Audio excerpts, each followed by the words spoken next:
I asked Miles, what do you want? And I said, do you want to go faster? And he said, no.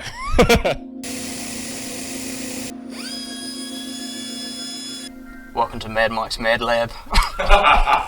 So how long have you had the car for, Miles? So I've had the car for, what would be now, 4 years. In that time, we're on to our second rebuild now. In its classic rotary state. Yes, this is my baby R5 front plate. So the porting job on this one was pretty ambitious. You can see where the water seal actually sat. So that's this faint line here. That's the O-ring, where the O-ring sits. Now, what is restraining it here? Hopes and dreams. So basically this, it probably slowly leaked realistically. Palomar saved the day. Yeah, Palomar was a real MVP.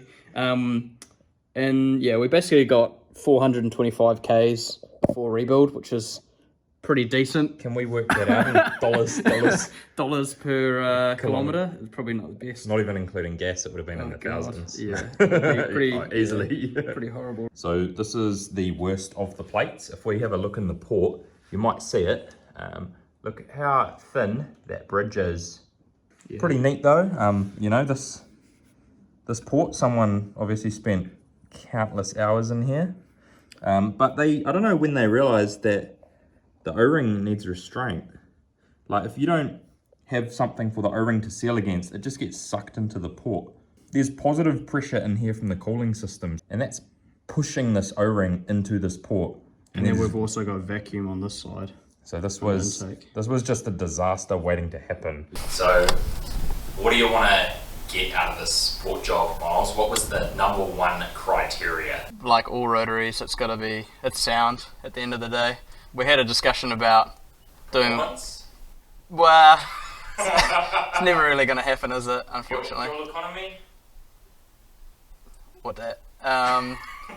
Realistically, we're probably only going to make 120 horsepower. That's pretty good aspiration, really. So now we're going to get down to the port job.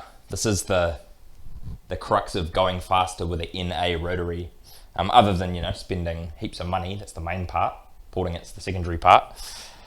So there were a couple of options. We had a extend port, mind my rotary knowledge. There was extending the ports. There was Bridgeport. We could have done a semi-peripheral port, and we could have gone for a full peripheral port. So the bank, they ruled out the full peripheral port. We lack the skills, knowledge, and the money to make that happen.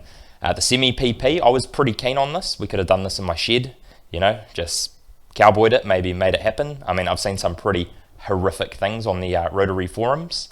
I've seen some apes go to town on some housings, so I think we had a pretty good shot at making it work. But that's not what he wanted. Miles wanted the quintessential rotary sound.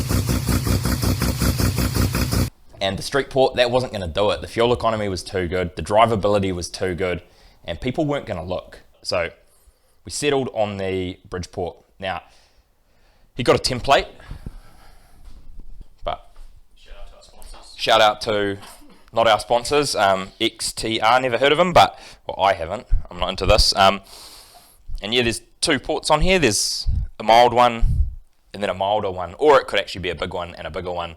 And yeah, we just traced this. I did some magic in Fusion 360, and I pretty much put this on a photocopier, scanned it, traced it, and then turned it into a 3D model with the port geometry. So there'll be something on the screen about that. And then from there, what we did was we placed the irons, or the plates, placed them on the milling machine, and we traced out the outside shape of the port to make sure we weren't going to cut into the water jacket or do something silly and very expensive. Once we'd achieved that, we decided it was time to make some chips, or in this case being cast iron, just made a little bit of powder. So the first one, you know, we're pretty nervous. We set the plate up, we ran a dial indicator along one edge, and we used that as a reference plane to set up the X and Y axis. Yeah, we're just trying to find the center of the bore.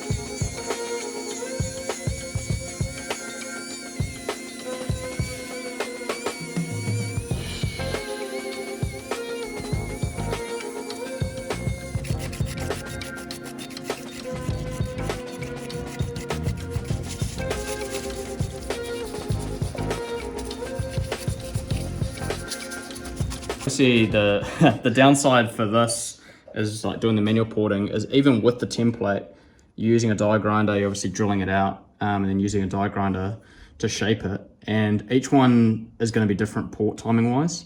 Whereas what we've done with the CNC is we've pretty much ensured our port timing is going to be across all our plates. It's going to be hopefully pretty bang on. So this is my quick job at just doing the hand porting. So it's not horrible, but this is off the same template as what we took from the CNC. And you can already see kind of how inconsistent you'd be across all plates when you're doing it by hand. But I'm also a fucking amateur, so. He's actually really proud of this. Don't take that away from him. This is the CNC ported plate. So as you can see, the port shape is really consistent. They're all pretty much exactly the same. All Miles had to do was really just smooth off some of the little ridges and put a light chamfer just for the side seals and all that jazz so they don't pop out into the port.